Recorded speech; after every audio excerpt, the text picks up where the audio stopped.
అచ్చ తెలుగు విద్యార్థితో తెలుగు రాష్ట్రాల first rank నారాయణదే.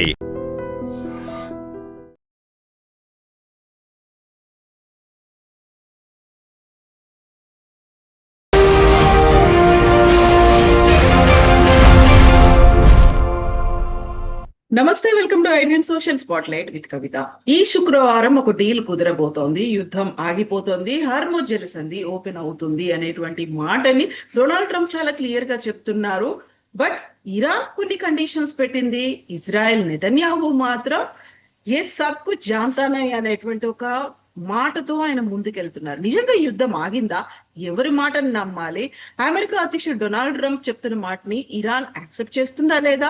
Netanyahu నిజంగానే యుద్ధం ఆగిపోవాలని కోరుకుంటున్నారా? ఆయన మనసులో ఏముంది? మనతో పాటుగా ఉన్నారు జియో పొలిటికల్ ఎక్స్పర్ట్ గిరిధర్ మామిడి గారు.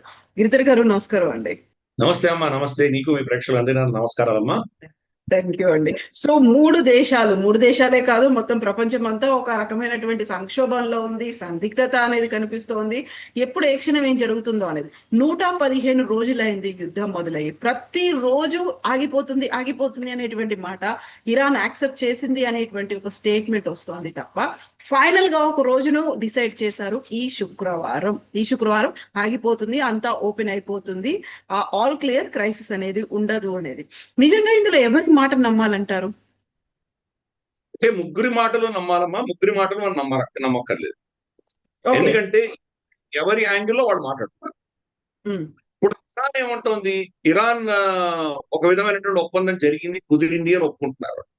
అంటే యుద్ధం దిశగానే వాళ్ళు కూడా ప్రయత్నం చేస్తున్నారు. ఎందుకంటే వాళ్ళ దేశం బాగా నష్టపోయింది, గణనీయంగా వాళ్ళు దెబ్బలు తగ్గాయి. విపరీతమైనటువంటి ధ్వంసం ఆ దేశం అంతా కూడా చవి చూసింది. ఎన్నో ప్రాజెక్ట్స్ పోయినాయి, ఎంతో ఇన్ఫ్రాస్ట్రక్చర్ దెబ్బతింది, చాలా వేల సంఖ్యలో మనుషులు చనిపోయారు. కాబట్టి సంక్షోభం ఉంది, ఆర్థిక సంక్షోభం ఉంది. కాబట్టి ఇరాన్ యుద్ధం ఆపాలి, ఇరాన్ యుద్ధం ఆపడానికి సిద్ధంగా ఉంది. కాబట్టి వాళ్ళు చెబుతున్న దాంట్లో సత్యం ఉండదు. కానీ వాళ్ళు కోరినటువంటి కోరికల అంశాలు ఏవైతే ఉన్నాయో అది అమెరికా ఒప్పుకోవట్లేదు. కాబట్టి మరి ఇరాన్ నమ్మాలా? అందుకని ఇరాన్ని నమ్మాలి, ఇరాన్ని నమ్మకూడదు. ఈ రెండు విషయాలు నేను చెప్పాను. అదే అమెరికాకు వద్దాం. అమెరికాకి డొనాల్డ్ ట్రంప్ యుక్తి పరిస్థితుల్లో యుద్ధం ఆపి తీరాలి. యుద్ధం ఆపకపోతే కనుక మొట్టమొదటిది వాళ్ళ దేశంలో ఆర్థిక సంక్షోభం ఇంకా పెరగబోతుంది. రెండు, వాళ్ళ మిడ్ టర్మ్ ఎలక్షన్స్ లో రిపబ్లికన్స్ ఓడిపోయేటువంటి ప్రమాదం. మన ఎన్నికల లాగానే అక్కడ ఎన్నికలు కూడా రీసెన్సీ ఫ్యాక్టర్ ఎక్కువ ప్రభావం చూపిస్తుంది. అంటే ఎన్నికలకి 1-2 నెలల ముందర జరిగేవే ఎక్కువ ప్రభావం చూపిస్తాయి. కాబట్టి ఇరాన్ కనుక అది ఏదో విధంగా ఆపేస్తే కనుక 2 నెలల తర్వాత దీన్ని ఎవరు గుర్తుపెట్టుకోరు. దీని తర్వాత వచ్చేటువంటి కార్యక్రమాలే మనం గుర్తుపెట్టుకుంటాం. దీని తర్వాత ఏంటి? శక్తి లేనటువంటి చిన్న దేశమైనటువంటి క్యూబాని ఆయన తినేయబోతున్నాడు, కబళించబోతున్నాడు. క్యూబా ఆల్రెడీ దిగ్బంధనం చేశాడు. రోయల్ కాస్ట్రో మీద ఆల్రెడీ కేసు వేశారు. కాబట్టి రోయల్ కాస్ట్రో మాకు అప్పచెప్పండి అని చెప్పి ఒత్తిడి తీసుకొస్తారు. వాళ్ళు మేము ఇవ్వమంటారు. దాంతో వీళ్ళు సైన్యం పెట్టి అక్కడ దాన్ని కబ్జా చేసినట్టు ప్రయత్నం చేస్తారు. సో కాబట్టి అది మధ్యంతర ఎన్నికల ముందర క్యూబాని గెలిచినట్టు చూపించినందువల్ల తనకు ఓట్లు వస్తాయన్నది అదొక ఈక్వేషన్. కాబట్టి అమెరికాకి తను ఎట్టి పరిస్థితుల్లో యుద్ధం ఆపవలసినటువంటి పరిస్థితి. కానీ డొనాల్డ్ ట్రంప్ బెంజమిన్ నెతన్యాహు ప్రేరణతోటి యుద్ధంలో దిగినా కానీ కూడా జార్జ్ బుష్ లాగానో లేకపోతే ఒబామా లాగానో ఇతరత్ర రాష్ట్రపతుల్లాగా కాకుండా తను ఓడిపోయానని తెలిసిపోయిన తర్వాత ఇది మళ్ళీ 4 సంవత్సరాలు 5 సంవత్సరాలు దీన్ని ఒక ప్రెస్టీజ్ ఇష్యూ తీసుకొని యుద్ధం చేయడం వల్ల చాలా నష్టాలు వస్తాయి, కష్టం వస్తుందని తెలిసి యుద్ధాన్ని ఆపేయాలని నిర్ణయించుకున్నాడు డొనాల్డ్ ట్రంప్. సరే, తను గెలిచినట్టు చూపించుకోవాలి కదా, తను ఓడిపోయినట్టు ఎలా చెప్తాడు బయట. కాబట్టి ఏదో ఒక నెపం పెట్టి, ఏదో ఒక కారణం పెట్టి, ఒక కుంటి సాకు పెట్టి తను గెలిచాను, అయిపోయింది, బయటకు వచ్చేస్తున్నాను చెప్పుకునే ప్రయత్నం తను చేస్తున్నాడు. కాబట్టి ఆ మేరకు డొనాల్డ్ ట్రంప్ మనం మెచ్చుకోవాలి. అంటే అతను ఓటమి అర్థం చేసుకున్నాడు. బయట చెప్పినా చెప్పకపోయినా ఈ యుద్ధం మనం గెలవలేము, ఇక్కడి నుంచి ఎంతో తొందరగా అంత బయటపడితే అంత మంచిది అని నిర్ణయించుకున్నాడు. దాని యుద్ధాన్ని ఆపేసేటువంటి ప్రయత్నం చాలా కాలంగా చేస్తున్నాడు. 39వ సారి చెప్తున్నాడు ఈ యుద్ధం విరామణ 39th టైం చెప్తున్నాడు. 20-35 సార్లు చెప్పి మనం ఏం అవ్వలేదు, యుద్ధాలు జరిగినాయి కదా. కాబట్టి అమెరికా దృష్టిలో ఇది చాలా కీలకం. ఇరాన్ ఏం చేసింది? వీళ్ళిద్దరి మధ్యలో చర్చలు జరుగుతూ ఉంటాయి కదా. ఇజ్రాయెల్ వాళ్ళు చాలా స్మార్ట్ అనుకుని వాళ్ళు ఏం చేశారంటే, ఇరాన్ అమెరికా మధ్యలో యుద్ధం జరుగుతుంది, ఇజ్రాయెల్ సంబంధం లేదంటే వాళ్ళు చేతులు దులిపేసుకున్నారు. దీన్ని మొత్తం స్టార్ట్ చేసిందే ఇజ్రాయెల్, కానీ వాళ్ళు పక్క తప్పించుకున్నారు. వాళ్ళు ఏం చేశారంటే మేము హిజ్బుల్లాకి మా వేరే యుద్ధం ఉన్నది, ఈ ఇరాన్ అమెరికా యుద్ధానికి మాకు సంబంధం లేదు అని వాళ్ళు వేరే ఒక డిఫరెంట్ నెరేటివ్ తీసుకెళ్లే ప్రయత్నం చేశారు. కానీ ఇరాన్ ఇజ్రాయెల్ మీద బాంబులు వేసి సమస్య లేదు, దీనికి యుద్ధ విరామం అంటే జరిగితే కనుక లెబనాన్ లో కూడా జరగాల్సిందే, హిజ్బుల్లాకి వ్యతిరేకంగా కూడా మీరు దాడులు ఆపాలి, అక్కడ దక్షిణ లెబనాన్ నుంచి మీరు వైదొలగాలి, ఇవి వాళ్ళు షరతులు పెట్టారు. దాంతో డొనాల్డ్ ట్రంప్ బెంజమిన్ నెతన్యాహు మీద ఒత్తిడి తీసుకొచ్చి యుద్ధ విరమణ ఆపే దిశగా ప్రయత్నాలు చేశారు. తను అనౌన్స్ చేసిన తర్వాత కూడా ఇజ్రాయెల్ అదే పనిగా వెళ్ళి బేరూట్లో కొట్టించి, బేరూట్లో ఎందుకు కొట్టారు వాళ్ళు అంటే డొనాల్డ్ ట్రంప్ మెసేజ్ ఇస్తున్నారు, నువ్వు చెప్పేది మేము వినాం, మేము ఏ కూడా చేయబోతున్నాం అని చెప్పి ఒక మెసేజ్ ఇచ్చారు. కాబట్టి మాస్టర్ స్ట్రోక్ కింద భావించాలి ఇరాన్ యొక్క మాస్టర్ స్ట్రోక్. అంటే వాడు అంటే ఇరాను అమెరికా మధ్యలో ఒప్పందానికి లెబనాన్ యాంగిల్ తీసుకొచ్చేసరికి ఇప్పుడు డొనాల్డ్ ట్రంప్ గతి లేని పరిస్థితిలో ఏదో విధంగా లెబనాన్ లో కనీసం కొంతకాలం ఆపేటువంటి ప్రయత్నం చేయాలి. కాబట్టి అది ఇరాన్ యొక్క మాస్టర్ స్ట్రోక్. సో ఇవి అమెరికాకు సంబంధించి. ఇప్పుడు ఇజ్రాయెల్కి వద్దాం. ఇజ్రాయెల్ పరిస్థితి ఏంటంటే కదా చాలా చిన్న దేశం, చుట్టుపక్కలంతా కూడా వాళ్ళని కబళించాలని ఆలోచన ఉన్నటువంటి పెద్ద పెద్ద దేశాలు చుట్టుతున్న వాళ్ళని చుట్టుముట్టున్నాయి. పక్కనే ఉన్నటువంటి సౌదీ అరేబియా వాళ్ళని రికగ్నైజ్ చేయలేదు ఇంత ఈ రోజు దాకా. ఇరాన్ ఏమో వీళ్ళని మనకు మెడిటరేనియన్ సీలో వీళ్ళని తోసేస్తామని చెప్పి వాళ్ళు బెదిరిస్తున్నారు. ఈ దేశానికి ఉనికి ఉండదు, ఈ దేశాన్ని మేము ఉండనివ్వమని వాళ్ళు. కాబట్టి ఈ పరిస్థితుల్లో వాళ్ళకి గాజాలో హమాస్ కావచ్చు, లేదా లెబనాన్ లో హిజ్బుల్లా కావచ్చు, ఇక్కడ హౌతీలు కావచ్చు, ఇరాక్ లో కూడా కొంతమంది ప్రాక్సీలు మనకు ఇరానియన్ ప్రాక్సీస్ ఉన్నారు. వీళ్ళు ప్రతి సంవత్సరం 2 సంవత్సరాలకు ఒకసారి ఇజ్రాయెల్ మీద దాడులు చేయడము, వీళ్ళని టార్గెట్ చేయడం, ఇవన్నీ కూడా చూశారు. అతి దారుణాలు 2 ఏళ్ల క్రితం జరిగినటువంటి యోమ్ కిప్పూర్ రోజు జరిగినటువంటి దాడిలో కనీసం అంటే ఒక 2000 మంది చనిపోవడము, 1000 మంది పైగా వాళ్ళు యుద్ధ ఖైదీలుగా తీసుకెళ్లిపోవడము, ఇవన్నీ చూసాం మనం. దాంట్లో అతి కిరాతకంగా అక్కడ ఉన్నటువంటి చిన్న చిన్న ఆడపిల్లలను ఎలా మానభంగం చేశారు, వాళ్ళ స్థనాలు కట్ చేసి వాళ్ళు బోధిస్తుంటే వాళ్ళని రేప్ చేయడం, అతి రాక్షసత్వంతో కిరాతకత్వంతో చేసినవన్నీ కూడా ఇజ్రాయెల్ క్షమించడానికి సిద్ధంగా లేదు. అలాగే చిన్న చిన్న పిల్లల్ని మైక్రోవేవ్ లో పెట్టి వాళ్ళని బాయ్ చేసి పట్టుకున్నాం. కాబట్టి అంత రాచకం, అంత కిరాతకం చూసిన తర్వాత సరే ముందర హమాస్ యుద్ధం చేశారు, ఇప్పుడు హిజ్బుల్లాతో చేస్తున్నారు. కానీ వీళ్లకు మనకు తెలుసు కదా, మాయల్ పకీర్ ప్రాణం చిలుకలో ఉంటుంది, అలాగే వీళ్ళకి ఇరాన్ లో ఉంటుందని వాళ్ళకి తెలుసు. అందుకని ఇరాన్ కుంభస్థలం కొడితే కానీ ఇక్కడ మనకు శాంతి ఉండదని వాళ్ళు నిర్ణయించుకుని ఇరాన్ సర్వనాశనం చేయడానికి వాళ్ళు ప్రయత్నం చేశారు. గత రాష్ట్రపతులు, అమెరికా రాష్ట్రపతులు ఎవరు కూడాను ఈ ప్లాన్ ఒప్పుకోలేదు, ఇరాన్ మీద దాడి చేయడం చెప్పేసి, ఇంక్లూడింగ్ డొనాల్డ్ ట్రంప్ గత సంవత్సరం కూడా ఖమేనీని చంపడానికి ఒప్పుకోలేదు.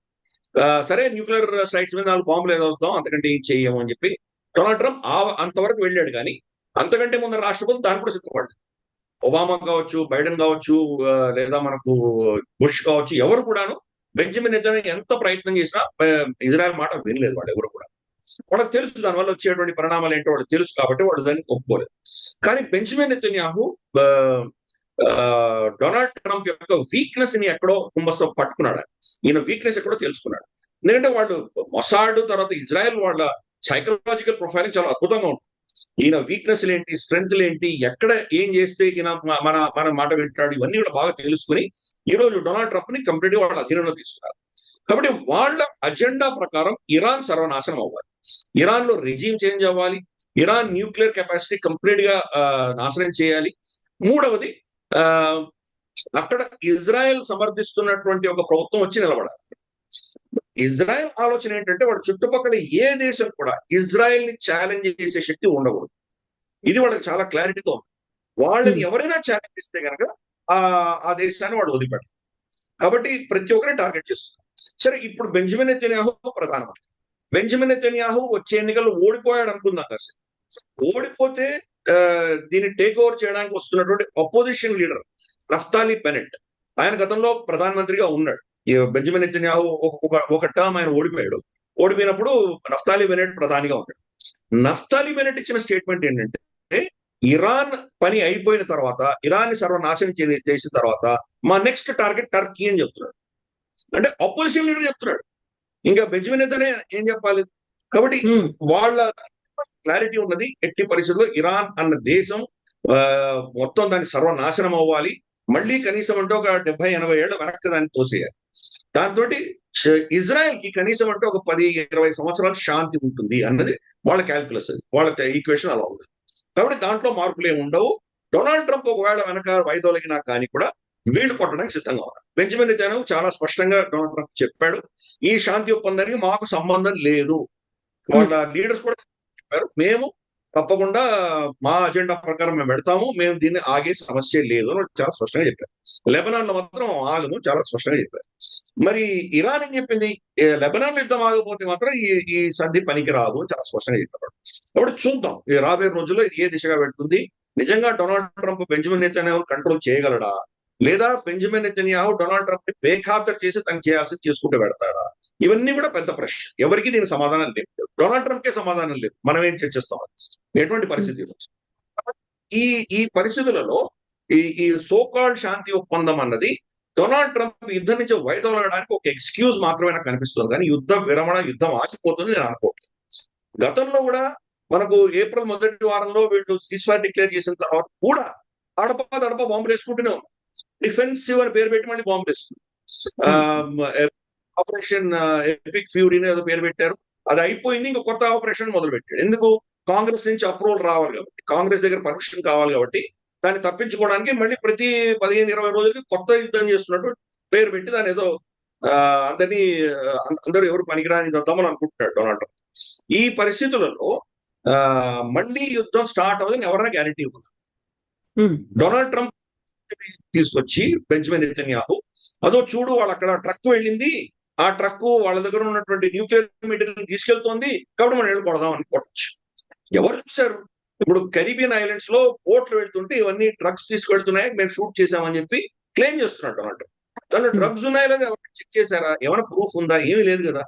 ఇన్ఫాక్ట్ కొలంబియా ప్రొటెస్ట్ కూడా చేసి, కొలంబియా నాగరికులు చేపలు పట్టడానికి వెళ్తే వాళ్ళని డ్రగ్ మాఫియా అని చెప్పి షూట్ చేసింది అమెరికా. కాబట్టి మా పౌరులు వెళ్ళారు, డ్రగ్గులు ఏమి లేవు అని వాళ్ళు మొత్తుకుంటారు. కాబట్టి ఈరోజు అమెరికాను ప్రశ్నించేది ఎవరు, రేపు మళ్ళీ ఇరాన్ మీద ఈ ఒప్పందం జరిగిన తర్వాత మళ్ళీ కాల్పులు చేయరు, మళ్ళీ వాళ్ళ మీద దాడులు చేయరని ఎవరా గ్యారంటీ ఇవ్వగలరా. డొనాల్డ్ ట్రంప్ తన అగ్రిమెంట్ లో తనే నమ్మడు. యూకే తోటి టారిఫ్ అన్నాడు, ఏదో ఒప్పందం చేసుకున్నాడు, యూరోపియన్ యూనియన్ తో టారిఫ్ ఒప్పందం చేసుకున్నాడు, మళ్ళీ ఫ్రాన్స్ మీద కోపం వచ్చేసరికి 200% టారిఫ్ వేస్తాను. అంటే ఒప్పందం జరిగి ఒప్పుకున్న తర్వాత కూడా దాన్ని నేను ఆ రోజు చెప్పింది వేరే, ఈ రోజు చెప్పింది వేరే. ఈ రోజు పొద్దున ఏం చెప్పిందో చట్టం అంటాడు. కాబట్టి అటువంటి నమ్ముతారు. ఈ సమస్యలన్నీ ఉన్నాయి. కాబట్టి యుద్ధం ఆగుతుంది నేను అనుకోవట్లేదు. యుద్ధ రూపం, దాని యొక్క మెథడాలజీ మారుతుంది. దీని యొక్క అంటే దీని బహుశా హార్మోస్ జలసంధి, ఇరాను ఒమాన్ ఇద్దరు కలిసి దాన్ని ఏం చేస్తారో చూడండి. డొనాల్డ్ ట్రంప్ ఏంటంటే ప్రస్తుతానికి ఇమ్మీడియట్ గా తను గెలిచినట్టు చూపించుకోవాలి, నా అయిపోయింది, నేను చాలా అద్భుతాలు సృష్టించాలని వెళ్ళిపోతున్నాడు. కానీ మనం చూస్తే కనుక యుద్ధం మొదలు పెట్టక ముందర ఉన్నటువంటి పరిస్థితి ఈ రోజు మళ్ళీ రెస్టోర్ అయ్యేటువంటి పరిస్థితులు మనకు కనిపించారు చాలా క్లియర్ గా. యుద్ధం ముందర ఉన్నటువంటి ఇరానియన్ రెజీమ్ కొలాప్స్ అవ్వలేదు, అదే కంటిన్యూ అవుతుంది. రెజీమ్ చేంజ్ చేశారంటే రెజీమ్ చేంజ్ కాదు, government changes different, regime changes different. ఇది అర్థం చేసుకోవాలి. సో ఖమేనీ పోయిన తర్వాత ఖమేనీ కుమారుడే కదా ఇప్పుడు దాని పవర్ లో ఉన్నాడు, అలాగే ఐఆర్జీసీ పవర్ లోనే ఉంది, ఏం మారలేదు కదా. సో రెజీమ్ ఏం చేంజ్ అవ్వలేదు. రెండు, వాళ్ళ న్యూక్లియర్ కెపాసిటీ, వాళ్ళ న్యూక్లియర్ బాంబ్ చేయడానికి వీల్లేదు అన్నాడు. ఖమేనీ ఎప్పుడో ఫత్వా ఇష్యూ చేశాడు, మేము న్యూక్లియర్ బాంబ్ చేయము అన్నాడు. గతంలోనే జేసీపీఓఏ ఒబామా ఉన్నప్పుడు అగ్రిమెంట్ లో కూడా న్యూక్లియర్ బాంబులు మీరు తయారు చేయమని వాళ్ళు అప్పుడే ఒప్పుకున్నారు. తర్వాత ఒమాన్ మధ్యవర్తిత్వంతో జరిగిన చర్చల్లో కూడా బాంబులు చేయము అని చెప్పారు. సో ఎప్పుడు ఇరానియన్ స్టాండ్ లో మార్పు లేదు. ఈరోజు కొత్తగా డొనాల్డ్ ట్రంప్ నేను యుద్ధం చేశాను కాబట్టి వాళ్ళు బాంబు చేయట్లేదు అనడంలో ఎటువంటి లాజిక్ లేదు. ఇరాన్ ఆల్రెడీ మేము చేయమని గతంలో చెప్పారు, ఇప్పుడు చెప్తున్నారు, దాంట్లో ఏం మార్పు లేదు. In fact Tulsi Gabbard, director of national intelligence DNI, ఆవిడ అఫ్ కోర్స్ పదవి విరమణ చేసింది. నెల క్రితం ఆవిడ ఇచ్చిన స్టేట్మెంట్ ఏంటంటే, మాకున్న ఇంటెలిజెన్స్ ప్రకారం ఇరాన్ న్యూక్లియర్ అస్త్రాలు తయారు చేసేటువంటి ప్రోగ్రామ్ లేదు, చేయట్లేదు తనే ప్రభుత్వంలో ఉన్నట్టు తనే చెప్పింది. చాలా మంది ఏం చెప్తారంటే అది డొనాల్డ్ ట్రంప్ నచ్చలేదు కాబట్టి ఆవిడ వెళ్ళిపోమన్నారు. ఆవిడ మర్యాదాస్పదంగా ఏదో నా భర్తకు ఒంట్లో బాగాలేదు నేను వెళ్ళిపోతున్నానని చెప్పి వెళ్ళిపోయింది ఆవిడ. కానీ సత్యాలు బయటికి చెప్పింది ఆవిడ అని ఒక నేరేటివ్ కూడా ఉంది. అందుకని ఈ రోజు ఈ నేపథ్యంలో రెజీమ్ చేంజ్ అవ్వలేదు, న్యూక్లియర్ వెపన్స్ గురించి ఏమీ అవ్వలేదు. పైపెచ్చు 28 ఫిబ్రవరి ఉన్నటువంటి పరిస్థితి, ఓపెన్ ఫ్రీగా ఉన్నటువంటి హార్మోస్ జలసంధి ఈ రోజు ఇరాన్ అధీనంలోకి వెళ్ళిపోయింది. కాబట్టి చర్చ హార్మోస్ ఓపెనింగ్ వెళ్ళిపోయింది. అంటే ఇదే కారణం వల్ల యుద్ధాన్ని మొదలు పెట్టారో ఆ కారణం పక్కకు వెళ్ళిపోయి జలసంధి, హార్మోస్ జలసంధిని ఓపెన్ చేయడమే పరమావధిగా ఈరోజు డొనాల్డ్ ట్రంప్ ప్రవర్తిస్తున్నాడు. కాబట్టి మొత్తం అట్టర్ ఫ్లాప్ అయింది. వీళ్ళు 108 రోజులు 110 రోజులు ఎన్ని రోజులు యుద్ధం చేశారో ఇవన్నీ కూడాను కంప్లీట్ ఫ్లాప్ అయినాయి వీళ్ళు. అది బెంజమిన్ నెతన్యాహు ఒప్పుకోవడానికి సిద్ధంగా లేదు. రాబోయే నెల 15 రోజుల్లో ఇజ్రాయెల్లో ఎన్నికలు జరగవు. ఎన్నికలు జరిగేటప్పుడు ఆపోజిషన్ డొనాల్డ్ ట్రంప్ కి ఇరాన్ కి దాసోహం అన్నాడు అన్నటువంటి ఒక నెరేటివ్ వాడు ముందుకు తీసుకుపెడతారు. కాబట్టి బెంజమిన్ నెతన్యాహు ఫెయిల్యూర్స్ రెండు. అక్టోబర్ 7th హమాస్ దాడిని ఇతను ముందస్తుగానే అంచనా వేయలేకపోయాడు. ఇంత దారుణం జరిగింది మన మీద. అది అట్టర్ ఫెయిల్యూర్ బెంజమిన్ నెతన్యాహుది. రెండవది హమాస్ ని ఇంత 2 సంవత్సరాలు యుద్ధం చేసిన హమాస్ ని ఇప్పటి వరకు కూడా సర్వనాశనం చేయలేకపోయాడు. 3 ఇరాన్ కి దాసోహం అని ఇరాన్ కి సరెండర్ అయ్యి డొనాల్డ్ ట్రంప్ ని మాటలు విని ఇజ్రాయెల్ యొక్క అస్తిత్వాన్ని పణంగా పెట్టాడు బెంజమిన్ నెతన్యాహు. ఈ 3 అంశాలు అపోజిషన్ ముందు తీసుకెళ్ళాడు. తన own support base right wingers ఎవరున్నారో వాళ్ళు తన వ్యతిరేకంగా వెళ్ళిపోతున్నారు. కాబట్టి తను ఈ ఎన్నిక గెలవడం అనేది కష్టం. ఎన్నిక గెలవాలంటే కనుక హార్డ్ స్టాండ్ తీసుకోక తప్పదు. హెజ్బుల్లా మీద దాడులు చేయాలి, ఇరాన్ యుద్ధానికి ఈ శాంతి ఒప్పందానికి వ్యతిరేకిస్తూ సో ఇది ఇజ్రాయెల్ కు ఉన్నటువంటి ప్రాబ్లమ్స్. నాకు తెలిసి నేను 3 దేశాలకు ఉన్నటువంటి ప్రాబ్లమ్స్ అన్ని టూకీగా చెప్పేటువంటి ప్రయత్నం చేశాను. ఈక్వేషన్స్ ఎలా ఉన్నాయి. కాబట్టి నేను ఫస్ట్ ఇచ్చిన స్టేట్మెంట్ ముగ్గురిని నమ్మాలి, ముగ్గురిని నమ్మకూడదు. వాళ్ళ చెప్పేది కంటే వాళ్ళ దృష్ట్యా వాళ్ళు ఒక మాక్సిమలిస్ట్ పొజిషన్ తీసుకుంటున్నారు. వాళ్ళు గెలిచినట్టు చూపించుకోవాల్సిన అవసరం వాళ్ళకు ఉంది. కాబట్టి ప్రతి ఒక్కరు కూడా ఏదో విధంగా ఒక విధమైనటువంటి ఎగ్జాజరేటెడ్ క్లెయిమ్స్ చేసుకుంటున్నారు. ఇది అక్కడ ఉన్నటువంటి పరిస్థితి. సో యుద్ధం ఆగిందా, యుద్ధం ఆగలేదా అంటే ఆగింది అనుకోవాలి, ఆగలేదు అనేటువంటి పరిస్థితి కూడా ఉంది. ఒకవేళ ట్రంప్ బయటకు వచ్చేసినప్పటికి కూడా ఇజ్రాయెల్ అలాగే మాట మీద ఉంది, అలాగే ఇరాన్ కూడా వాళ్ళు ఏమనుకుంటున్నారో అలాంటి కండిషన్స్ అవి పెడుతున్నప్పుడు 115 రోజుల యుద్ధం తర్వాత సాధించింది ఏంటి అంటే మళ్ళీ అక్కడ ఒక క్వశ్చన్ మార్క్ అనేది కనిపిస్తోంది. ఎవరికి తలొగ్గారు, ఎవరు ఎందుకు యుద్ధం స్టార్ట్ చేశారు అనుకున్నప్పటికీ ప్రపంచం అంతా దాని మీద ఇంపాక్ట్ అనేది కనిపిస్తుంది. ఒకవేళ ఇమ్మీడియట్ గా హార్ముజ్ జలసంధి కనుక ఓపెన్ చేసినప్పటికీ వాటర్ ఫ్లో, ఆయిల్ ఫ్లో అనేది లేకపోతే సంక్షోభం అనేది ఇమ్మీడియట్ గా సెటరేట్ అవడం దట్ విల్ టేక్ ఒక 6 months అనేది అంటున్నారు. కాబట్టి 6 months పాటు ఇది అదే ఉంది, యుద్ధం అలాగే కంటిన్యూ అవుతుంది. 6 months పాటు సంక్షోభం అనేది ఉంటుంది. సాధించింది ఏంటి అసలు? ప్రపంచ దేశాలు ఎందుకు దాని గురించి ఆలోచించట్లేదు? యునైటెడ్ నేషన్స్ ఏం చేస్తుందంటారు? United Nations is dead. Long live United Nations. United Nations ఎప్పుడో చనిపోయింది. యునైటెడ్ నేషన్స్ కి ఏం పవర్ ఉంది? యునైటెడ్ నేషన్స్ మాట ఎవరు వింటున్నారు? మొట్టమొదటి సారిగా అమెరికానే యునైటెడ్ నేషన్స్ బేఖాతరు చేసి వాళ్ళ యుద్ధాలు వాళ్ళే చేసుకుంటున్నారు. మనకు ఆఫ్ఘనిస్తాన్ లో యుద్ధాలు కావచ్చు, లేదా లెబనాన్ మీద లిబియా మీద చేసిన యుద్ధాలు కావచ్చు. ఒక ఇరాక్ లో మాత్రమే వాళ్ళు పర్మిషన్ తీసుకున్నారు సద్దాం హుసేన్ వ్యతిరేకంగా. మిగతా ఏవి కూడా పర్మిషన్ తీసుకోలేదు. ఇప్పుడు ఇరాన్ మీద యుద్ధం చేయడానికి ఏమైనా పర్మిషన్ తీసుకున్నారా వాళ్ళు? ఇన్ని యుద్ధాలు జరుగుతుంటే యునైటెడ్ నేషన్స్ ఏమైనా చేయగలుగుతుందా? యునైటెడ్ నేషన్స్ అన్నది 2వ ప్రపంచ యుద్ధం తర్వాత ఏర్పడినటువంటి 2వ ప్రపంచ యుద్ధంలో గెలిచిన శక్తుల వాళ్ళ పాలిటిక్స్ ఆధారంగా తయారైనటువంటి ఒక సంస్థ. 80 ఏళ్ల తర్వాత దాని యొక్క ఉనికి లేదు, దాని యొక్క అవసరం కూడా లేదు. దాన్ని ఎవరు పట్టించుకోవట్లేదు. చిన్న కూటమిలు ఎవరి కూటమిలో వాళ్ళు పెట్టుకున్నారు. కాబట్టి నేను ఇచ్చిన statement United Nations is dead, long leave the United station. అది ఒక చాయ్ పే చర్చా వేదిక, అంతకు మించి ఏమీ లేదు. అక్కడ కూర్చొని అందరూ చర్చించుకోవడానికి దానివల్ల ఎవరికి ఏం ఒరిగేది లేదు, దాన్ని ఎవరు పట్టించుకోరు. ఆఖరికి చిన్న దేశమైనటువంటి శ్రీలంక వాళ్ళకు వ్యతిరేకంగా ఎల్టీటీని హతమార్చినప్పుడు మానవ హక్కుల ఉల్లంఘన పేరిట శ్రీలంకకు వ్యతిరేకంగా ఒక రెజల్యూషన్ వేస్తే కూడా దాన్ని వాళ్ళు బేఖాతరు చేశారు, పట్టించుకోలేదు. ఇజ్రాయెల్ వ్యతిరేకంగా ఎన్ని రెజల్యూషన్ వచ్చినాయి ఇజ్రాయెల్ పట్టించుకుంటారు. వాళ్ళు చేసుకుంటూ వెళ్తారు. ఆంటోనియో గుటారెస్ వచ్చేసి మనకు అక్కడ ఈజిప్ట్ ఇజ్రాయెల్ బార్డర్ లో నిలబడుకొని కళ్ళ నీళ్లు పెట్టుకుని ఏడ్చాడు. ఇక్కడ పాలస్తీనియన్లందరూ చనిపోతున్నారు, వాళ్ళకి ఏడు వెళ్ళట్లేదు, చాలా కష్టంలో ఉన్నారు అంటే కనుక ఆంటోనియో గుటెరెస్ ని ఇజ్రాయెల్ ఎంటర్ అవ్వకుండా బ్యాన్ చేసి ఇజ్రాయెల్ ఎవరు పట్టించుకుంటారు? భారతదేశం పట్టించుకుందా? ఈ రోజు మనకు యునైటెడ్ నేషన్స్ ఆర్బిట్రేషన్ సంబంధించి మనకు ఆఫ్కోర్స్ వరల్డ్ బ్యాంక్ ఆర్బిట్రేషన్ అది. బట్ ఏదైనా ఇంటర్నేషనల్ ఆర్గనైజేషన్ మనకు వ్యతిరేకంగా ఏమైనా జడ్జిమెంట్ ఇస్తే మనం పట్టించుకుంటున్నాం. ఇండస్ వాటర్ ట్రీటీకి సంబంధించి వాళ్ళు మనకు వ్యతిరేకంగా జడ్జిమెంట్ ఇచ్చారు. దీన్ని సస్పెండ్ చేయడానికి క్లాజ్ లేదు దీంట్లో. ఇండస్ వాటర్ ట్రీటీని మీరు అబేయన్స్ లో పెట్టడానికి వీలు లేదు, చట్టంలో లేదు. కాబట్టి మీరు నీళ్లు వదిలిపెట్టాలి అని చెప్పి పాకిస్తాన్ సమర్థిస్తూ జడ్జిమెంట్ వచ్చింది. మనం ఏం చేసాం? బేఖాతరు చేసాం. నువ్వెవరు చెప్పడానికి అసలు జ్యూరిస్డిక్షన్ లేదు పో అన్నాం. మేము చేసేది మేము చేస్తాం. అలాగే మనకు యునైటెడ్ నేషన్స్ పర్మిషన్ తీసుకొని వెళ్ళి మనం బాలాకోట కొట్టించామా? యునైటెడ్ నేషన్స్ పర్మిషన్ తీసుకొని వెళ్ళి ఆపరేషన్ సింధూర్ చేశామా? కాబట్టి యునైటెడ్ నేషన్స్ ఇస్ డెడ్. ప్రపంచంలో ఈ రోజు అమెరికా మీద వేలెత్తి చూపించగలిగిన శక్తి ఏదైనా ఉందా? ఈ రోజు మినాబ్ అన్నటువంటి ఊర్లో 170 మంది పైచిలకు చిన్న చిన్న పిల్లల్ని, ఆడపిల్లల్ని స్కూల్లో వీళ్ళు బాంబు వేసి చంపారు. బాంబు వేసి చంపితే దానికి క్షమాపణ గాని, దానికి అయ్యో ఇలా జరిగిందే, దీన్ని మేము చింతిస్తున్నామన్న స్టేట్మెంట్ అమెరికా నుంచి రాదు.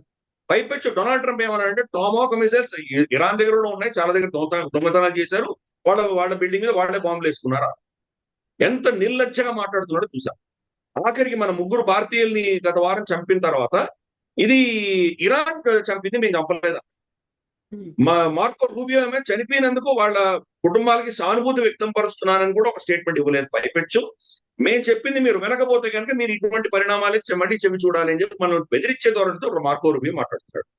మనమేమో సోకాల్డ్ స్ట్రాటజిక్ పార్ట్నర్, మనమేమో బెస్ట్ ఫ్రెండ్, ఇవన్నీ డైలాగులు కొడుతూ మనం ఇది చేసేటువంటి ఇది చర్యలు ఇవన్నీ. కాబట్టి ఈ రోజు మనం అర్థం చేసుకోవాల్సింది ఏంటంటే కనుక ప్రపంచంలో అమెరికాని శాసించి అమెరికాని ప్రశ్నించగలిగిన శక్తి ఏది లేదు. చైనా ప్రశ్నించిందా పోనీ? ఈ మినార్ మీద దాడి జరిగింది కదా, సెకండ్ మోస్ట్ పవర్ఫుల్ కంట్రీ కదా, రిచెస్ట్ కంట్రీ, రెండవ బిగ్గెస్ట్ జీడిపి, వాళ్ళు ఏమైనా ప్రశ్నించారా? నికోలస్ మడోరోని ఎత్తుకుపోతే వాడు ఏమైనా ప్రశ్నించారా? రష్యా ఏమైనా ప్రశ్నించిందా? కాబట్టి ఈ రోజు మత్స్య న్యాయం అనేది నడుస్తుంది ప్రపంచం. చిన్న చేపను పెద్ద చేప తింటుంది అంతే. చేపలన్నీ చిన్న చేపలు కలిస్తే పెద్ద చేపను ఎదుర్కోవచ్చు, కలిసేటువంటి పరిస్థితి లేదు. కాబట్టి వాళ్ళు చేయగలుగుతున్నారు అమెరికా, కాబట్టి చేస్తున్నారు. వాళ్ళు చెయ్యలేనటువంటి పరిస్థితి ఎందుకు వచ్చిందంటే కనుక ఎవరు కూడాను అమెరికాని ఛాలెంజ్ చేయగలిగినటువంటి ధైర్యం లేదు. శక్తి ఉండొచ్చు, శక్తి ఉందా లేదా పక్కన పెడదాం. చైనాకి శక్తి ఉండొచ్చు, రష్యాకి శక్తి ఉండొచ్చు, ఈవెన్ భారతదేశానికి శక్తి ఉండొచ్చు. అమెరికా మన మీద విజయం సాధించలేదు. ఈ రోజు అమెరికాతో డైరెక్ట్ గా మనకి యుద్ధం జరిగినా మనల్ని మనం రక్షించుకునే శక్తి మన దగ్గర ఉన్నది. లేటెస్ట్ గా చూసాం కదమ్మా, మనకు మనం long range anti ballistic missile test కూడా చేశాం. లాంగ్ రేంజ్ అంటే 5,000 కిలోమీటర్ల దూరంలో నుంచి వాళ్ళు ఇంటర్ కాంటినెంటల్ బాలిస్టిక్ మిసైల్ మన మీద ప్రయోగించిన దాన్ని షూట్ డౌన్ చేయగలిగిన శక్తి, అంతరిక్షంలో షూట్ డౌన్ చేయగలిగిన శక్తి మన దగ్గర ఉంది. యాంటీ శాటిలైట్ టెక్నాలజీ ఈ రోజు ప్రపంచంలో 3-4 దేశాల దగ్గర ఉన్న టెక్నాలజీలు మన దగ్గర కూడా. Even Germany, France, UK, Israel ఫీల్డ్లకు లేని టెక్నాలజీ కూడా మన దగ్గర. కాబట్టి మనం ఒక సూపర్ పవర్, మనం మిలిటరీ సూపర్ పవర్, ఇది ఒప్పుకోవాల్సిన మాట. కాబట్టి ఈరోజు అమెరికాతో డైరెక్ట్ యుద్ధం వచ్చినా కానీ కూడా అమెరికా మన మీద విజయం సాధించింది. మనం ఓడిపోతే వాళ్ళు గెలవదు. కాబట్టి ఒక విధమైన స్టేల్మేట్ జరుగుతుంది. ఆ శక్తి మన దగ్గర ఉంది. చిన్న దేశమైన ఇరాన్ డెమాన్స్ట్రేట్ చేసింది. వాళ్ళ ఎయిర్ ఫోర్స్ లేదు, నేవీ లేదు, వాళ్ళ సైన్యం సరిగా పనిచేయట్లేదు, అయినా అమెరికాకు చుక్కలు చూపించగలుగుతారు. అంతెందుకు తాలిబానే అమెరికాలో వచ్చింది. స్కూటర్లలో, సైకిళ్లలో చెప్పులు వేసుకొని, సగం ప్యాంట్లు వేసుకొని, వాళ్ళు గడ్డాలు పెంచుకొని, వాళ్ళు గన్నులు పెట్టుకొని వస్తే పెద్ద సూపర్ పవర్ అనేది అమెరికా అక్కడి నుంచి పారిపోయింది ఆఫ్ఘనిస్తాన్. వాళ్ళు ఎవరిని ఓడించడానికి ఆఫ్ఘనిస్తాన్ వెళ్ళారో వాళ్ళకే మళ్ళీ ప్రభుత్వాన్ని అప్పచెప్పి వెనక్కి వెళ్ళిపోయారు. కాబట్టి అమెరికా ఎక్కడ గెలిచి ఈ విషయం మనం అర్థం చేసుకోవాలి. కానీ అమెరికా ఇటువంటి కుండాయిజం చేస్తుంది కాబట్టి ప్రపంచవ్యాప్తంగా వాళ్ళని ఎవరిని ప్రశ్నించే శక్తి ఎవరి దగ్గర లేదు. అందుకని అమెరికా చేస్తుంది, పదే చేస్తుంది. వాళ్ళని ఛాలెంజ్ చేసేటువంటి శక్తి వచ్చేంత వరకు చేస్తూనే ఉంటుంది. ఈ రోజు ఇరాన్ ఛాలెంజ్ విసిరింది, అందుకనే అమెరికా వెనక్కి తగ్గింది. ఈ ఒప్పందానికి కారణం ఎందుకంటే వాళ్ళకి అర్థమైంది, ఇది కనుక వాళ్ళు కనుక కొనసాగిస్తే అమెరికా బాగా దెబ్బతింటుంది. కాబట్టి అమెరికా దెబ్బతింటే కనుక వాళ్ళు మిగతా ప్రపంచవ్యాప్తంగా వాళ్ళు చేయాల్సిన కార్యక్రమాలు దెబ్బతింటాయి. కాబట్టి ఒక విధమైనటువంటి వాళ్ళకి సిచ్యువేషన్ అర్థమై వెనక్కి వెళ్ళిపోయేటువంటి ప్రయత్నం అమెరికా చేస్తుంది ఈరోజు. కాబట్టి ఎవరు దీనివల్ల లాభపడ్డారు అంటే కనుక కొన్ని శక్తులు లాభపడ్డాయి. డొనాల్డ్ ట్రంప్ కుటుంబం లాభపడింది. ప్రతిసారి ఆయన స్టేట్మెంట్ శని ఆదివారాల్లో ఏదో స్టేట్మెంట్ ఇష్యూ చేస్తాడు. శని ఆదివారాల్లో ఆయన ఏం స్టేట్మెంట్ ఇష్యూ చేయబోతున్నాడో తన కుటుంబానికి, తన సన్నిహితులకి తెలుసు. కాబట్టి మార్కెట్ కూడా స్పెక్యులేట్ చేస్తారు. కమోడిటీ మార్కెట్ కావచ్చు, స్టాక్ మార్కెట్స్ కావచ్చు, కరెన్సీ మార్కెట్స్ కావచ్చు, వీటిలో స్పెక్యులేట్ చేస్తారు. అంటే సోమవారం పొద్దున యుద్ధం ముందు పెడుతుందా లేదా ఒక విధమైన శాంతి ఉంటుందా, ఇది ఆయన ఇచ్చే స్టేట్మెంట్ ఆధారంగా. సపోజ్ సోమవారం పొద్దున దాడి జరుగుతుంది అన్నప్పుడు ఏమవుతుంది, చమురు ధరలు పెరుగుతాయి, ఇంకేదో కమోడిటీస్ మన స్టాక్ మార్కెట్లు పడిపోతాయి. సో వీళ్ళ కుటుంబం వీళ్ళందరూ ఏం చేస్తారంటే, ఈ రోజున్న ధర లేటెస్ట్ ఒక స్టాక్ $100 ఉందనుకుందాం, $100కి అమ్ముతారు మార్కెట్. వాళ్ళకి తెలుసు ఇది $80 పడిపోతుంది అని. ఈయన ఇచ్చిన స్టేట్మెంట్ ఆధారంగా సోమవారం 80కి పడిపోతుంది. ఉమ్. వాళ్ళు 80కి కొని బుధవారం రోజు వాళ్ళకి అమ్మేస్తారు. అంటే $20 వాళ్ళు సంపాదించుకుంటారు. కానీ రివర్స్ కూడా అలాగే ఉంది. ఈ రోజు సపోజ్ మనకు ఆయిల్ ధరలు మనకు ఈ రోజు అంటే 110 ఇక్కడ ఉందనుకుంటా. వీళ్ళు ఏం చేస్తారు, మరి నేను నాకు చెప్పినట్టు సో ఈ శాంతి వస్తుంది కాబట్టి సోమవారం ఈయన ఇచ్చే స్టేట్మెంట్ ఆధారంగా ఆయిల్ ధరలు పడతాయి కాబట్టి వీళ్ళు 110కి అమ్ముతారు. 110కి అమ్మి 80కి కొనుక్కొని మళ్ళీ వాళ్ళు దాన్ని $20 లాభం తెచ్చుకుంటారు. సో ఇవన్నీ కూడా ఏంటంటే ముందస్తుగానే డొనాల్డ్ ట్రంప్ ఇచ్చే స్టేట్మెంట్ ని ఎలా దానివల్ల మార్కెట్స్ ఎలా స్పందిస్తాయో తెలిసి లాభపడుతుంది వాళ్ళ కుటుంబం. ఇది ఫస్ట్. సెకండ్, అమెరికన్ ఎకానమీ ఎంత కుదేలైనా ఎంత దెబ్బతిన్నా కానీ కూడా ఈ రోజు అమెరికా అప్పుల ఆధారంగానే నడుస్తుంది వాళ్ళ ఎకానమీ మొత్తం కూడా. ఈ రోజు అంటే ఇంట్రెస్ట్ మనకి ఏదైతే మనకు వడ్డీ కడుతుందో అమెరికా $1 trillion పైపు చురుకు సంవత్సరానికి పడుతుంది. అంటే వాళ్ళ హెల్త్ కేర్ కావచ్చు, వాళ్ళ ఇన్ఫ్రాస్ట్రక్చర్ కావచ్చు, వాళ్ళ రోడ్లు, ఎయిర్పోర్ట్లు మరమ్మతులు కావచ్చు, హెల్త్ కేర్ కావచ్చు, లేదా వాళ్ళ సైన్యం కావచ్చు. ఈ 3 శక్తులకు ఖర్చు పెట్టే ఖర్చు కంటే కూడా ఎక్కువ వాళ్ళు ఓన్లీ వాళ్ళు రుణాల యొక్క వడ్డీ చెల్లించుకుంటారు. అంటే ఎంత దారుణమైన పరిస్థితుల్లో అర్థం చేసుకోవచ్చు. డాలర్ బాండ్స్ వాళ్ళు అమ్మకపోతే వాళ్ళ పైసలు పోతాయి. డాలర్ బాండ్స్ యొక్క డిమాండ్ పడిపోయి చైనా రమారమి $600 నుంచి $700 బిలియన్ వాళ్ళు డంప్ చేశారు. జపాన్ డంప్ చేస్తుంది. భారతదేశం కూడా రమారమి $100 బిలియన్ మనం అమ్మేసుకున్నాం మార్కెట్ లో. మరి ఎవరు కొనకపోతే దాని వాళ్ళ పరిస్థితి ఏమవుతుంది? కాబట్టి డాలర్ కి డిమాండ్ పెంచాలంటే ఎలా చేయాలి? $50 పర్ బ్యారెల్ ఉన్నటువంటి ఆయిల్ ఇప్పుడు $100 పర్ బ్యారెల్ అయ్యేసరికి నా దగ్గర $2 ఉంటే 2 బ్యారెల్ కొనుక్కునేవాడు. ఇప్పుడు నా దగ్గర $2 ఉంటే 1 బ్యారెలే కొనుక్కోగలుగుతాను. నా 2 బ్యారెల్ ఉందంటే ఇంకొక బ్యారెల్ కావాల్సిన డాలర్ నేను కొనుక్కోవాలి బయట నుంచి. కాబట్టి డాలర్ కి డిమాండ్ పెరుగుతుంది. ఆ డిమాండ్ పెంచారు కాబట్టి ఈ రోజు 85% మనం మనకు పెట్రోల్ బయట నుంచి కొనుక్కోవాల్సినటువంటి దేశమైన భారతదేశంలో డాలర్ రేట్ అంత పెరిగిపోయింది. ఎందుకంటే దానికి కారణం ఇది. డాలర్ యొక్క డిమాండ్ పెంచి వాళ్ళ దేశంలో ఉన్న సంక్షోభాన్ని, వాళ్ళ దేశంలో ఉన్నటువంటి రెసిషన్, ద్రవ్యోల్బణ ఏవైతే ఉన్నాయో అవన్నీ కూడా ప్రపంచానికి పాస్ ఆన్ చేస్తుంది అమెరికా. ఇది వాళ్ళ ఫార్ములా. మనం గత 60-70 సంవత్సరాలు చూసామంటే 2 యుద్ధాల మధ్యలో రెసిషన్ వెళ్ళిపోతుంది. అమెరికన్ ఎకానమీ పడిపోతుంది. మళ్ళీ దాన్ని పైకి తీసుకురావాలంటే యుద్ధం చేయాలి.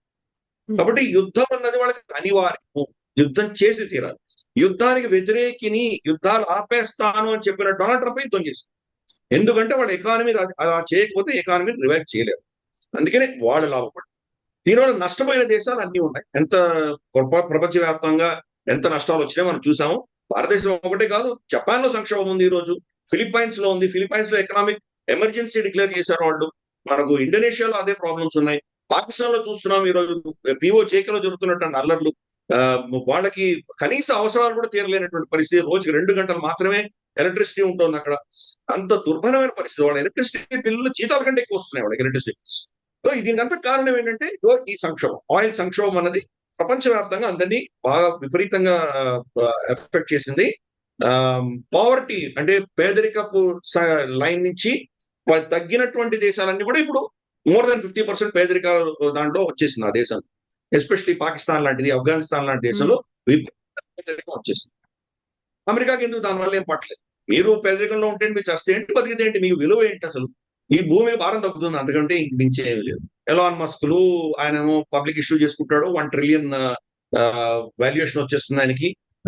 మనకు ఎన్విడియా ఉన్నప్పుడు 10 కంపెనీలు స్టాకులు వాళ్ళు డొనాల్డ్ ట్రంప్ కుటుంబాన్ని పైసలు ఇచ్చుకుంటారు కాబట్టి వాళ్ళందరూ లాభపడ్డారు. ఇది అక్కడ జరుగుతున్నది. ఇజ్రాయెల్ కొంత లాభమే ఉన్నది. ఎందుకంటే మళ్ళీ ఇజ్రాయెల్ ని ఛాలెంజ్ చేసే శక్తి చాలా మటుకు తగ్గించగలిగారు.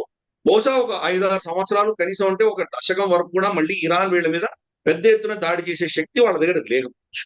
కాబట్టి అది ఒక విధమైనటువంటి కొంత సమయం వీళ్ళు గెయిన్ చేయగలిగారు. కొంత టెంపరీ లాభం మాత్రం ఇజ్రాయెల్ కూడా వచ్చింది, కానీ లాంగ్ టర్మ్ లో వాళ్ళకు కూడా దానివల్ల ఏమీ బెనిఫిట్ లేదు. ఒకసారి వాళ్ళ దగ్గర న్యూక్లియర్ మెటీరియల్ ఉంది, న్యూక్లియర్ టెక్నాలజీ తెలిసింది అంటే కనుక ఈ రోజు కాకపోతే రేపు కాకపోతే ఎల్లుండైనా వాళ్ళు న్యూక్లియర్ బాంబ్ తయారు చేసి ఇరాన్ వీళ్ళు ఆపలేదు. ఓవరాల్ గా చూస్తే కనుక అమెరికా ఇజ్రాయెల్ ఫెయిల్యూర్ కింద ఇట్లా మనం చూడాలి. ప్రపంచం అతలాకుతలమైనా కానీ కొన్ని కుటుంబాలు కొంతమంది అంటే అమెరికాలో ఉన్నటువంటి కొన్ని వర్గాలు మాత్రమే దీనివల్ల విపరీతంగా లాభపడ్డాయి. సో మరికొంత కాలం అయితే ఇలా వెయిట్ చేయాల్సిందే, యుద్ధం అసలు ఆగుతుందా ఆగదా, ఏం జరగబోతోంది అని. అంటే no war no peace no concept ఉందాం. అవును. యుద్ధం పోయినా కానీ శాంతి ఉండదు. దాన్ని ఎలా వివరణిస్తారు మీరు? అంటే బాంబులు, బుల్లెట్లు ఫైర్ చేస్తేనే యుద్ధం అన్నటువంటి రెండవ ప్రపంచ యుద్ధంలో ఉన్నటువంటి ఆలోచన మారిపోయింది. అవును. ఈ రోజు economic warfare, technology warfare, biological warfare, legal warfare చాలా ఉన్నాయి దీంట్లో. చట్టపరంగా ఇప్పుడు యుద్ధం చేస్తుంది అమెరికా. నికోలస్ మడోరో మీద కేసు పెట్టి ఇతను దోషి అని అమెరికన్ కోర్ట్స్ నిర్ణయించారు. నికోలస్ మడోరోని ట్రై చేయలేదు. అమెరికా అంత పెద్ద మేము చాలా రూల్ ఆఫ్ లా అభివర్ణించుకునేటువంటి దేశం. ఎవరిని మీరు దోషి అని చెప్తారో ఆ దోషికి తన నిర్దోషిత్వం నిరూపించుకునేటువంటి అవకాశం ఇవ్వాలి కదా. అటువంటి అవకాశం కూడా ఇవ్వకుండా అతను ఎత్తుకుపోయారు వాళ్ళు. అంటే లీగల్ గా యుద్ధం చేస్తున్నారు. ఇప్పుడు రూవల్ కాస్ట్రోని అదే చేస్తున్నారు. ప్రతి దగ్గర అదే చేయబోతున్నారు వాళ్ళు. గ్రీన్లాండ్ మీద అలాంటిది చేయబోతున్నారు. క్యూబా మీద అదే చేయబోతున్నారు. పనామా మీద అదే చేస్తారు. రేపు డియాగో గార్సియా, మొరిషియస్ వెళ్ళవలసినటువంటి డియాగో గార్సియా మీద కూడా అదే చేయబోతున్నారు. కాబట్టి యుద్ధం అనేది వేరే స్థాయిలో వెళుతుంది. బాంబులు పడితేనే యుద్ధం కాదు. మనం కూడా అదే చేస్తున్నాం కదా ఈ రోజు. న్యూక్లియర్ అటాక్ పాకిస్తాన్ మీద చేసి ఉంటే కనుక యుద్ధం ఆగిపోయింది. మనం వాళ్ళ మీద న్యూక్లియర్ అటాక్ చేసి ఉంటే ఏదైనా అయితే కనుక ఏదో నాశనం వచ్చి ఉండేది, ప్రపంచం అంతా వచ్చి ఇద్దరిని ఆపేసి ఉండేది, అయిపోయింది. కానీ అంతకంటే భయంకరమైన అస్త్రం ప్రయోగించాం ఈరోజు పాకిస్తాన్. నీటి అస్త్రం. ఇండస్ వాటర్ ట్రీటీని మనం అబేన్స్ లో పెట్టడం వల్ల న్యూక్లియర్ బాంబు కంటే పెద్ద అస్త్రం మనం ప్రయోగించాం వాళ్ళకి. ఇది యుద్ధం కాదా ఇది? కాబట్టి ఇవన్నీ కూడా ఏంటంటే మనం ప్రతిదీ కూడా యుద్ధాన్ని పాత రెండవ ప్రపంచ యుద్ధంలో ఎలా జరిగిందో గుర్రాలు వేసుకొని, కత్తులు వేసుకొని, ట్యాంకులు, షిప్పులు, అలా కాదు. యుద్ధం మారిపోయింది కంప్లీట్ గా. సైబర్ వార్ఫేర్ ఈరోజు ఆంథ్రోపిక్ ని మొత్తం ప్రపంచానికి ఆపేసింది అమెరికా. ఆర్టిఫిషియల్ ఇంటెలిజెన్స్ ఆపేసింది. సో యుద్ధం వేరే స్థాయిలో జరుగుతుంది. అలాగే డేటా మన అధీనంలో లేదు. మీ సెల్ ఫోన్ మీరు స్విచ్ ఆఫ్ చేసినా కానీ కూడా ఎక్కడో ఏదో డేటా సెంటర్ లో రికార్డ్ అవుతుంది. ఇన్ఫాక్ట్ నేను గూగుల్లో పనిచేసినప్పుడు నేను అప్పుడు అంటే ఇంకా టెక్నాలజీ రాని టెక్నాలజీ కూడా నేను చూశాను. వాళ్ళ దగ్గర అన్ని టెక్నాలజీస్ ఉన్నాయి. మనకు యాక్చువల్ గా మీకు అంటే ఒక వ్యక్తి కుడి కన్ను సరిగా లేదా, కుడి కాలు సరిగా లేదా, ఎడమ కాలు సరిగా లేదా, నడకలో ఎటువంటి తేడాలు ఉన్నాయి, ఇది కూడా రికార్డ్ అవుతుంది. మీకు తెలియని కూడా తెలియదు. మీరు స్విచ్ ఆఫ్ చేసినా రికార్డ్ అవుతుంది. ఇది అర్థం చేసుకోవాలి. కాబట్టి టెక్నాలజీ పరంగా మనం బానిసలమే. ఎవరో యుద్ధం చేస్తున్నారు, ఎవరు అధీనంలోనూ ఉన్నాము. ఏదైనా వాళ్ళు ఎక్కడైనా ఏదైనా చేయగలరు. ఆ కెపాసిటీ వాళ్ళకు ఉన్నది. కాబట్టి యుద్ధం అన్నది డిఫరెంట్ యాంగిల్లో చూడాలి. ప్రస్తుతానికి మనం మూడవ ప్రపంచ యుద్ధంలోనే ఉన్నాం. మూడవ ప్రపంచ యుద్ధంలో ఇలా వేరియస్ యాంగిల్స్, ఆస్పెక్ట్స్ జరుగుతూనే ఉంటుంది. తైవాన్ శాంతియుతంగా ఉండగలదా? ఉండలేదు.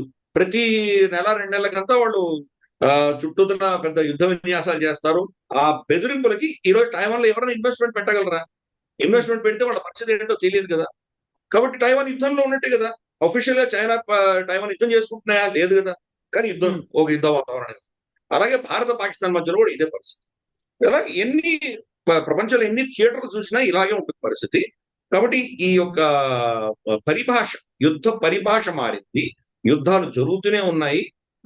యుద్ధంలో యుద్ధం యొక్క నేచర్, దాని క్యారెక్టరిస్టిక్స్ మారింది. డైరెక్ట్ మిలిటరీ ఆర్మ్డ్ కాన్ఫ్లిక్ట్ కాకుండా నేను ఇందాక చెప్పినట్టు ఎన్నో అంశాల్లో టెక్నాలజీ కావచ్చు, మనకు బయోలాజీ కావచ్చు, లీగల్ కావచ్చు, లేదా మనకు ఇతరత్ర అంశాలు సైకలాజికల్ వార్ఫేర్ కావచ్చు, ఇన్ఫర్మేషన్ వార్ఫేర్ కావచ్చు, ఎన్నో రంగాలలో యుద్ధాలు జరుగుతున్నాయి. కాబట్టి శాంతి అంటామా, శాంతి లేని, యుద్ధం లేని పరిస్థితిలో ఈరోజు మనం వెళ్తాం. థ్యాంక్ యూ సో మచ్ అండి. Thank you.